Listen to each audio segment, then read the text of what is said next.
Hi everyone! Oh my god, Deltarune Chapter 5 tomorrow! But before all that, Deltarune Hypothesis is a Deltarune fan game that consists of a bunch of playable what-if, or hypothetical, scenarios. They take a bunch of points in the future and some present points to see what could possibly happen.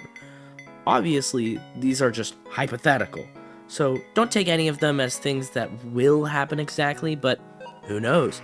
Maybe something from one of these will play out very, very soon with Chapter 5. Oh my god, I'm so excited. Every hypothetical situation you do is really good at telling you what the assumptions are that led to this hypothetical situation. God, take a shot every time I say hypothetical. Anyways, spoiler-free review, and then we can get into it more. I like doing pros and cons, so that's just what I'm gonna do. First off, the pros. The writing is so good. Genuinely, one of the hypotheticals almost made me cry both times I've played it. And I don't cry that much. At least I don't think so. The art in the hypotheticals are also really good and follows Deltarune's style perfectly. Pretty much everything in this I could see being in the actual game. And outside of the hypotheticals, the 3D is really good and a great juxtaposition from the main stuff. There's a lot more original lore for this game as well, and it's very interesting. The biggest strength overall, like I said, is the writing. Which is important because most of the events in this game are just focusing on how the characters act and react to certain events. There are a bunch of little fun secrets and lore that they have surrounding the fan game itself. It's really interesting, so if you play, you should really read the lore stuff you unlock. On to the cons, or I guess singular con. One of the hypotheticals is centered around a hypothetical battle, and the bullet patterns are a little wonky in my opinion. They aren't horrible by any means, but they felt like I didn't have enough time to react or even think about what to do. Still though, it isn't the worst bullet pattern I've ever seen. I still think that the fight is enjoyable, and also, it doesn't take that much time, so it's not that big a deal. This fan game is still having more added, and one of the hypotheticals they were going to make actually got split off into another thing they're going to make. It's a hypothetical, wink wink, take on Chapter 3 with Asgore in it, called Outlawed, which I guess something similar might play out next chapter. So you should go check out the people behind this to see when more is added to Hypothesis and when Outlawed is finished. Anyways, spoilers past this point, I'm going to go over the hypotheticals a bit and put them in a tier list to give a more in-depth review. Oh, also, please like and subscribe. Okay, that's all, on to the summary. It took me a hot minute to decide which order I was going to put these in, but then I realized I'm just overcomplicating things. I'm going to do them in the order they are presented, with the exception of the newest one. Also, these are going to be very brief summaries, so if any of them sound interesting, go and check out the fan game to experience them in full. You can do any in any order you want. A Prophecy Foretold is the first one presented, and is about a hypothetical end to Deltarune, where after doing everything and stopping the roaring, the fun gang must seal one final fountain. Our castle town. This one just involves talking to everyone. The characterization in it, I think, is pretty good. And you get to talk to a good amount of NPCs. Obviously, no characters that are further than Chapter 2, but still, it's nice. To do all the challenges, you gotta do a puzzle and talk to everyone. This one goes in A tier. I like it a lot, and I think it's really good. Actually, I'll take this moment to mention the challenges. Each thing has a certain list of challenges, and if you do them all, you get lore. And also fully complete it, and you get a little check mark. Anyways, on to the next. Free drinks. This one is in a hypothetical Icy's Dark World, and is the only one so far that has a fight in it. And also, spoilers, the only one in general that has a fight in it. The fight is based off the Cup guys from Chapter 4, and this hypothetical was made after we had seen one of them in the newsletter before 3 and 4 came out. The fight itself is easy, but the bullet patterns aren't the best. They feel a little jank, but like I said, they aren't horrible. To do all the challenges, you have to beat the enemy through sparing and through fighting, and also beat it once without taking damage. It really isn't that hard to not take damage if you get good RNG on the patterns. The art for the Cup guys and attacks also looks really good, but this one's going in B tier. It's definitely the weakest one so far, but we're only 2 in. Let's see if that changes. Overworlds and Ogres.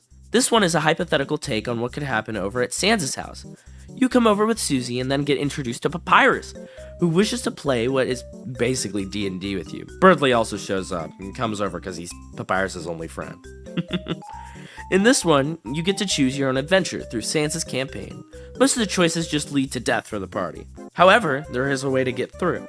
And after it all, Sans thanks Chris and Susie for hanging out with Papyrus, and that's it. In order to do all the checks, you gotta find a snack for Susie in the house, and also make it to the end of that campaign. I think this one is really cute and funny, so it's going in S tier. On to the next. The Roaring Begins. This is the newest one at the time of recording, and is the best one so far.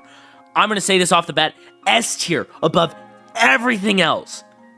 It's pretty long and starts out with all the students in Alphys' class showing off their projects when Noelle and Birdley go up to present.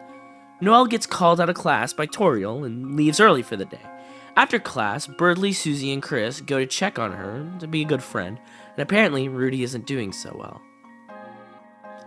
After a very beautiful cutscene that honestly, this is what made me almost cry both times. Noelle starts the roaring. Like I said, this one is so good and emotional. I could see this being, like, official. It is so good. There are no bonus quests needed to complete this one as well, so you just need to do it once. Next one up is Taking Shelter. This hypothetical is based off a possible confrontation we, as the player, might have with Chris. I think the Chris characterization in this is really beautiful and fits well with the themes of Deltarune. I really do hope at some point in Deltarune, Chris gets to be happy. Truly happy. Oh, this one goes in A tier, by the way. The last one we have is Concluding Melody. This one is extremely brief. It's a possible end credits to Deltarune. There isn't really much to say about it, except it's nice. It's going in C tier, just due to how it's the shortest, and, you know, compared to everything else, it's C tier. All the hypotheticals they have so far are really good, and this is a nice one to end them off with. But now to the full review.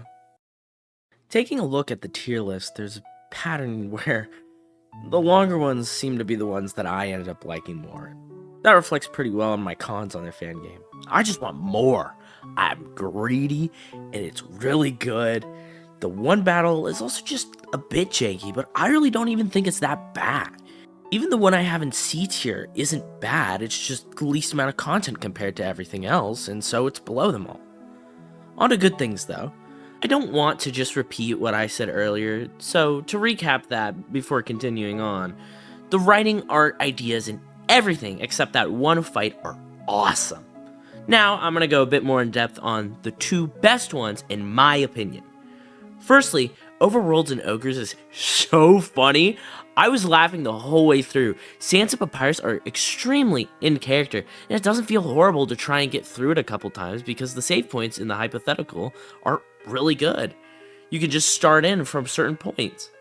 And onto the best one, The Roaring Begins. I know I focused a lot on the emotional scene, but everything else with it is also spectacular.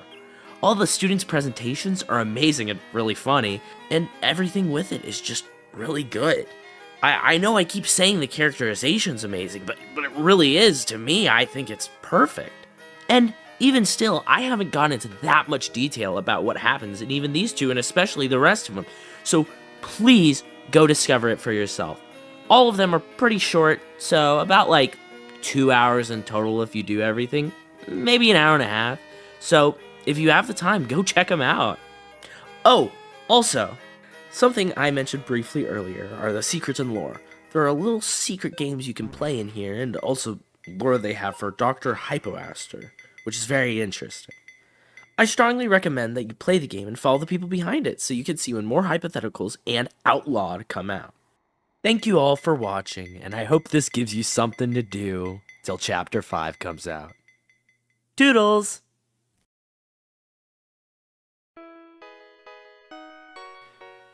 Oh god. Wrong face. Oh god. I don't know if it was very obvious that I'm sick throughout this whole thing. I've been sick the last couple of days, but it's like, I need to get this done. I just got the new model. How is the new model? Is the new model? Am I cute? Am I cute? Is this cute? Is this cute? I love the new model. It's so fucking cute. God, Chapter 5 is so soon. I wasn't gonna do anything for Chapter 5 when it came out, but one of my friends was like, you should just make like a quick thing on your thoughts. So expect like 1 or 2 days after for there to be a very not edited video of me just going like, I really like it. It'll probably be 10 minutes with like some gameplay and stuff and my thoughts on stuff. Honestly, I could just do it day 1, but I want to let like some stuff sit overnight. Anyways, thank you all for watching this far, and I'll see you all on the other side. Toodles part 2.